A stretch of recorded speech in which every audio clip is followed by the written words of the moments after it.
Good morning. Morning. All right. All right. Thank you so much for coming out today to visit with us and to give us an opportunity to share some very important information with you as we look to start our school year. Certainly thankful to have our Caddo Parish District Attorney with us. That's James Stewart. Happy to have him with us today and and we'll have an opportunity to visit with him about some things that we're going to do also this year to make sure that our families understand the importance of attending school every day. Now, as you know, we are probably 1 week from the official kickoff of our school year in Caddo Parish, and certainly in that respect, we are excited about welcoming our students back. We just do want to take this opportunity to thank our staff for all of the hard work that has gone into preparing to re-enter our schools in what's an environment that none of us have ever experienced. In that respect, though, we're very comfortable with the plan that we have and truly do believe we're setting our children up to be successful as well as our employees. Starting today, we are doing an enrollment blitz, and I think it's very important that we stress to all families the importance of making sure that all of our school-aged children are enrolled to attend school. Now, in that respect, if you look at the news, you see all these reports about schools in other parts of our country that have closed. You hear about schools doing delayed starts, and it would be very easy for a family to become confused as to what the plan is in Caddo Parish. And what I stand to say today, and I encourage everyone alike to help spread the word, that we are starting our school year on Monday, August 24th. And in that respect, we need to make sure that all of our children are enrolled in school. There's several ways you can do that. Probably the most simple way to do that is to go to our website, and that's caddoschools.org/enroll. Again, I'll repeat that. That's caddoschools.org/enroll. And there's a very user-friendly link where a family can actually go online and do the total enrollment of their child via the website. And that's very important in this season. However, those families that feel they need to go to somewhere in person, our attendance department is open at 1638 Murphy Street. And again, we can take care of that entire enrollment process live at that facility. Now, we're very excited to partner with our district attorney and his office, and we're opening up an additional site at the Juvenile Court Finn's office, and that's located at 1835 North Spring Street, and that will be available from August 19th through August 26th. And we truly do thank D.A. Stewart for being a partner with the school district as we do everything we can to stress the importance of all school-aged children being enrolled and set up for success. Now, as you know, we do have several options available to families in our school system. Of course, every family has a virtual option, and we do believe it's important to offer that in this transition season. However, for those persons that will return to school, whether that's in our hybrid with modifications elementary model, or our traditional with modifications elementary model, or our hybrid model at the secondary level, there are several things that we will remind families that are in place. When we talk about masks, we are a school system that truly believes and respects the power that wearing of masks has provided us with decreasing our rates of infection in our community. And in that respect, all adults will be required to wear masks in our parish. Now, students grade 3 through 12 will be required to wear masks, as well as pre-K to 2 families need to understand they are more than welcome to let their children wear masks as well. And I know that I've talked to several families that do desire for even their younger children to wear masks. Hand hygiene is a must. We will wash hands as often as we possibly can throughout the school day. We're looking to have an increased level of hand washing, looking for that to be even as often as every 2 hours. Students will have an opportunity to wash hands. We're looking to do temperature checks on all adults as well as students every day at the beginning of the day. We do know that this preventive measure is a way that we can try and identify some of the students that may not be feeling well. And most importantly of all, we encourage all parents as well as students to make sure when you are sick, you stay home. Again, when you are sick, stay home. We do understand and appreciate that there isn't going to be no awards for perfect attendance, and that's across the board, because that's something that we don't have to do. We encourage you, though, when you're sick, to make sure that you stay home.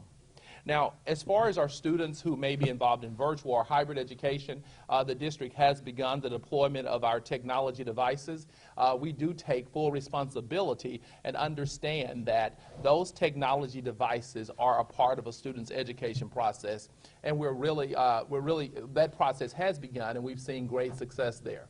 Now, at the same time, too, we're working very closely with families to make sure that all of those internet connections are in place. And we're very proud because of surveying. We believe that about 95% of our community does have access to high-speed internet. So we're working in those situations where that may not be the case to make sure that we support those families as well. But please know, community, that barrier is being addressed at the district level. Today, we're looking at about 54% of our students that have selected virtual education. So, and that's for the first 9 weeks, and we do respect those families' decisions in that respect. But please know that we will still require all of those attendance requirements will take place even if you're in a virtual setting. Now, that's probably going to be the thing that's very different about this school year, with 54% of the students being at home. There are a couple things that we need to stress. And the first thing is that families need to understand that those parents are still 100% responsible for your children and what they're doing within the school day. We need to be very clear that virtual education does not mean that children should be out in the community unsupervised during the school day, and we need to stress that to families, and certainly staff has stressed that to families as we've worked through this process. Now, the thing that we also need to understand is that our school system has adopted Canvas, which is our learning management system, and all students, whether you're virtual or if you're a student in the traditional or hybrid setting, will be required to work in Canvas every day. There will be those synchronous opportunities where students will be required to go into Canvas at a certain period of the day so that they can interact with the live instruction in the classroom. Canvas will be the mechanism by which we will account for attendance for our virtual learners. And again, virtual learners, it's not an opportunity where you can wait till the end of the week and decide to do all of your work at one time. You will be required to go on Canvas every day, and this will be how we will measure your attendance. Now, my friend D.A. Stewart's going to come, and he's going to speak a little bit about the importance of attending schools, but also we need all families to understand that those attendance laws will still apply even if you're in a virtual setting. If you're not going onto the system and you're accumulating those absences, all of those requirements that that you normally would have an issue with, you still will have that issue as we go into this model. Even though this is a new norm, one thing that is important is that we still do require and expect students to engage in academics every day. I do think, too, it's easy to be confused with the situation when we left school on March 13th, when we instituted the no harm policy. We need to continue to stress to families that that's not the case. We are returning to a normal school model, and in that respect, students and families will be expected to complete the work, and it will be assessed and grades will be assigned. And the last thing we want is for there to be any confusion with the family, and that's why, we thank our media partners and everyone, our social media sites, everyone who is helping us to ensure that our families are informed. At this time, I'd like to invite our district attorney to the podium, and he will share some information around truancy and some of the laws governing that, and then we will both be available for any questions that you may have. D.A. Stewart. Good morning. The law has not changed. Compulsory attendance for those over 7 years old is still required. So it doesn't matter. There are 3 types of attendance. There's actual, hybrid, and virtual. And parents have a legal duty and responsibility to make sure that children attend or enrolled and attend school. As the superintendent said, we will be able to track all 3 levels of attendance, and we will know those who are not logging in on a regular day. They will be counted absence if they don't log in timely. And so what we're going to do is, when we get that information and we get more than a certain number, then we'll be reaching out through first responders, the marshal's office, sheriff's office, And our office will be reaching out to tap people on the shoulders to remind them that their kids have to be involved in the school system and the school day. We will do everything possible to assist them in resolving whatever issues they're having, whether it's internet, hotspot, or any other problems they're having. Our first goal is to assist and get all kids who are eligible to be in school. The court system is just something we really don't want to do, so our efforts will be able to resolve these issues, but it's just very important for parents to know they have to be committed to the process. They have a choice of what type of attendance they do, but they don't have a choice of no attendance. And we will be reminding them, we will be reaching out, we will be doing PSAs, we'll be doing everything possible so parents understand they have to comply with the law. Kids need to be able to focus on their education and not everything else that's going on in the world. And the best way we can get them to focus is to get them involved in whatever attendance choice, and make sure on a daily basis that they know that they're in school and that they're in the educational process. Thank you. Before we take questions, I certainly would like to thank Caddo Parish School Board President Mary Trammell, as well as school board members Dottie Bell, Mr. Raymond Green, and Dr. Benita Dozart for being with us today. At this time, we will take and entertain any questions from our media friends. Yes, sir. Worst case scenario, you have a student that keeps missing school. What message will you tell parents about what accountability they will face in terms of penalties?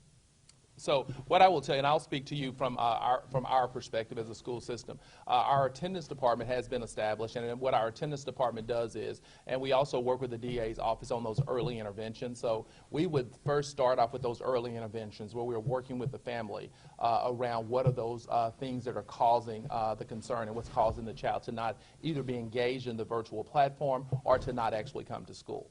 When we work through that process, if those absences continue, that could be something that would end up in our juvenile court system. So our goal, though, is to certainly work all the avenues before we get to that point so that it does not end up in the court system. And I think it's important to stress this today, and especially this year, because it is a different model.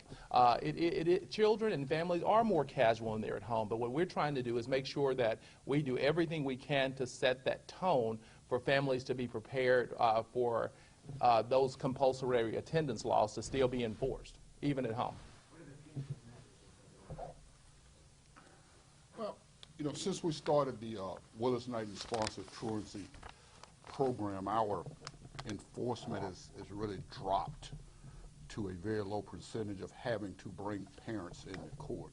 What we found is parents just have certain issues that they may not want to talk about, but when we reach out and the program that's run and individualize each parent and work through those problems, those kids get back in school. Those parents really want their kids to be in the educational process. So, I mean, we went from thousands of cases to less than 10 cases in the court system because we found out that individual intervention works, and you really don't, it's more using the carrot than the stick. The stick is always there, but during this transitional time, we're really going to just try to keep people out of the system. There's a lot going on in the juvenile system, and we really don't need parents. It just would be the incorrigible parents who just absolutely, positively refuse to cooperate in any kind of way whatsoever. If we get to those individuals and we have no recourse, then we will take them to court and do what we have to do. Compulsory process is here. Kids have to be in school, and that's the new normal right now. The biggest issue, though, is the COVID. Parents will have complications if they have multiple kids and intergenerational families. How is that going to be worked out? Okay, so you're talking about, we talk about unexcused absences. We're talking about absences where there's no excuse, there's no sickness, past that. We're not talking about people who have sickness or other excused reasons for not being in school. We're just talking about the ones who just say, my kid's not going to school, my kid's not going to log in. That's a different group. I know families who find it embarrassing that they have somebody with COVID or symptoms of COVID. And I believe is this the first time that you've had the DEA here reiterating that. Yeah, we've done this before. This is done We've done it before? before. Okay. Mhm. So there will be more components, not only punitive or truancy, to trying to find out what the problem is in a household that might have COVID? Yes, I mean, that's what we talk about. This is a one-on-one interaction with the parent. It's not heavy-handed. Kelly Todd runs that program. They have individuals who go out and talk to them, and it's not a, quote, law enforcement big brother. They come in and find out what the problem. In the past, it might have been school uniform. It might have been transportation. It might have been drug problems. It might have been a whole host of issues. Now in the new normal, those issues will grow, but the approach will not change. We will deal with the problem, we will deal with the parents, and we will help them get where they need to be to have their kids involved. How can you work with a family that does not have the resources or even a place where they can get service on a hot spot? Right. Their kid is online, but is also not comfortable sending their child into a school building and use the facility. Right, and and one thing I want to add to what you're saying is that, trust me, this is truly not a punitive conversation. Today's conversation is about providing families first with information that school is opening on Monday, and that we have a plan for success for all of our children. One thing I do is, you mentioned Kelly Todd, and her group does an incredible job with our elementary age students, but at the secondary level, we have attendance facilitators, and as well as we brought on 10 temporary people that will assist them, because we know that need this year will be greater with helping families to get connected and making sure that they stay engaged and connected in the education process for their children. Now, even within that 5%, and a lot of that's in our rural settings, we are looking at options such as hotspots, where we can actually bring a hotspot into the home if that's what's necessary to get that child connected. Just like we took responsibility for ensuring that all child had the textbooks when that was the hot button for school systems. Now we know that that's technology so they can have accessibility. We do take full responsibility for that. So through our Transformation Innovation Office, we will be working district-wide, though, on an equity agenda around technology and ensuring that all of our families have that technology. And we know that for that to happen, not only do we need the DA and his group and their support with the Willis 9 Truancy Initiative, but we also need our facilitators as well as temporary persons to ensure that we have that level of support that we need. Are you guys seeing unusually low enrollment based on We are. I wouldn't say it's unusually low enrollment, because our parish, of course, for the last 10 years has seen a decline in population. In fact, if you look at the last 3 years, our parish has lost as many as 800 kids per year.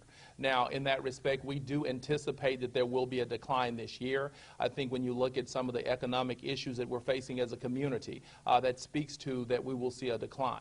And again, that's why we feel it important enough to assemble our media partners to help us with that employment bliss, so we can make sure that all of our children that are in parish are enrolled and set up for success. Superintendent, what happens if it's discovered that a child, teacher, or staff member, but we talk about children, present symptoms of COVID during the school day? Right. What is the procedure? There was some talk on social media that parents might not be able to access their children. So what is the process? I mean, Okay. Right, and what I'll tell you, though, is we're very, one of the things that I'm really fortunate about is that, ever since March 13th, I assure you that my staff has put numerous hours into developing what our plan would look like when we safely reopen school. Now, in that development of that roadmap, we were fortunate that our governor did early on establish a team of experts from a diverse background, in the respect that we had the Louisiana Department of Health and Hospitals, we had Louisiana Department of Ed, looking at the Pediatric Association, as well as those guidelines from CDC, to begin to develop what do those guidelines look like if we are to safely open school. Now, we did roll out about a week ago our guidelines for exposure and what that actually looks like. And what I can tell you is that there is no expectation anywhere where a parent would not be able to access their child. I encourage families, though, to go to our website under the COVID link, under the reopening link, I should say. Those guidelines are listed there, and you can read through those. And there is a process that if we do have an exposure, and we probably will, but there is a process as to how we as a school district will address that exposure. I do believe that we have taken every precaution that we know of, and we have taken every guideline that the state has set out, and some even in more restrictive ways, so that we can decrease the chance of outbreak in our schools. Now, you guys said that Canvas is going to be a way for virtual students to be taking their attendance. What happens, or what is your plan for when Canvas, if it goes down?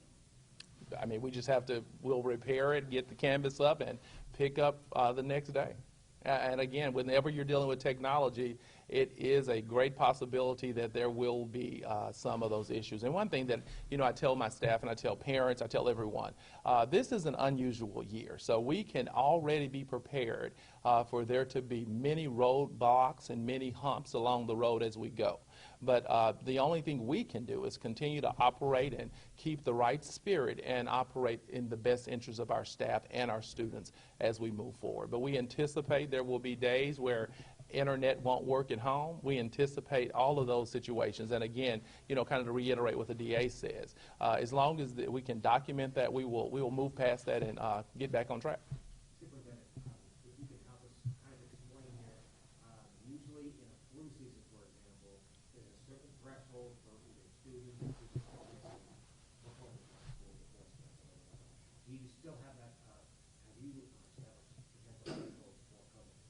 So what I'll tell you is that there is no threshold set around like closing of a complete school, but there are several thresholds set around who would be quarantined for, say, in the event of a breakout. I would think that, though, when you're looking at this virus, you would look at some of those same type percentages when you're dealing with flu. And we generally look at about 20%. If you're affected by 20% of the staff, as well as 20% of the students, you would do a complete shutdown with a deep cleaning. One thing that I'm excited about, too, though, is that we have ordered electrostatic cleaners for all of our schools. So every school would have what you would traditionally call a deep cleaning every day. So we will go through and clean those schools every day. Very excited that we will clean those high-touch items, things like doorknobs and keyboards. Those will be cleaned every period as we go throughout the school day this year. So you're really going to see an increased emphasis on cleanliness and making sure that we're keeping the environment as clean as possible. Absences, safe to say, are very disruptive to a student's learning. I'm sure it's also safe to say that we're going to see a lot of absences this year due to these circumstances. How can educators work with students and families, each on their own kind of individual circumstance, to catch them up and address those disruptions? So that's where Canvas is really important, because what we've done is we're somewhat creating a virtual platform. We're creating a platform where all children will be able, even when you're home, let's say you're in a situation where you're quarantined, but you're asymptomatic. The expectation would be that you would now just jump on Canvas and follow right along with the work that your class is doing. So what Canvas is creating, and I talk about the new normal, and when I talk about how do we use this opportunity to create a school system that truly works for all children, we see Canvas as being one of those ways that we will do that, and one of those ways where school will never look the same. The advantage is that you can continue to operate with your class and continue to complete your assignments and not even be in the classroom.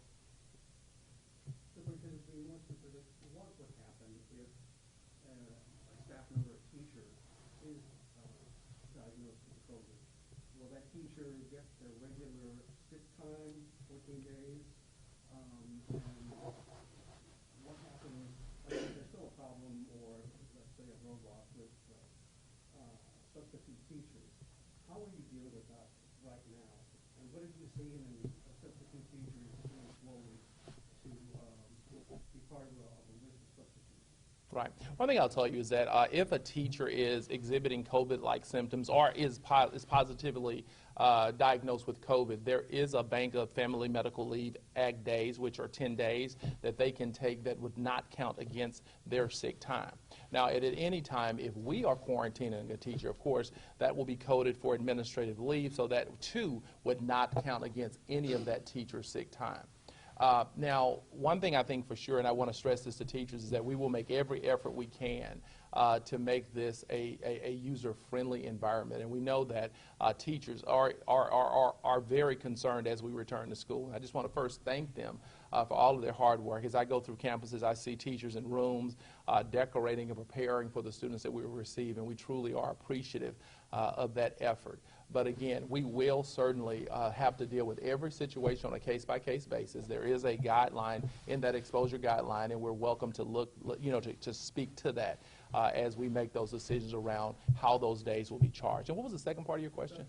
Substitutes, very good. So one thing I'll say is that we do have a recruitment division out of our Department of Human Resources, and they are working diligently to recruit and train those subs on a daily basis. Again, as with a shortage of subs, it's been something that's kind of plagued our field for a while. But again, we're doing everything we can to have as many of those persons onboarded and trained before we start school.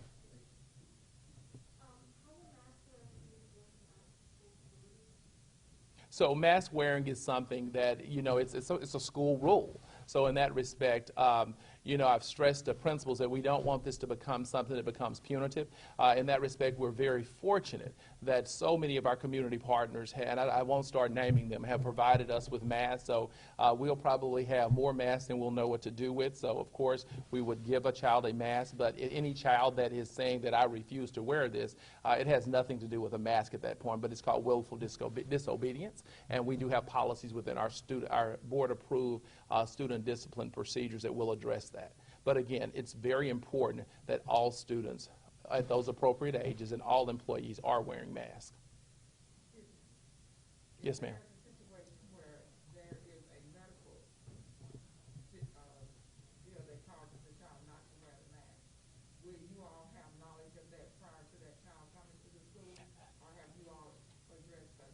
Absolutely, and thank you for the question. And we've also acquired the face shields that have the little guard at the bottom that those students can wear. And again, a lot of times if a child is that medically fragile, we would know about that because that's a family that probably wants to consider virtual. In fact, with a lot of our medically fragile students, we have been working with those families as we establish those opportunities for them to be successful. But a lot of times, and what our doctors are telling us, if you are in a situation where you're so medically fragile that you can't wear the mask, many of those families we do need to talk to about virtual opportunities too. But we're really excited that we have found a mask that is approved, and generally it is acceptable in most situations for children who need to be in school.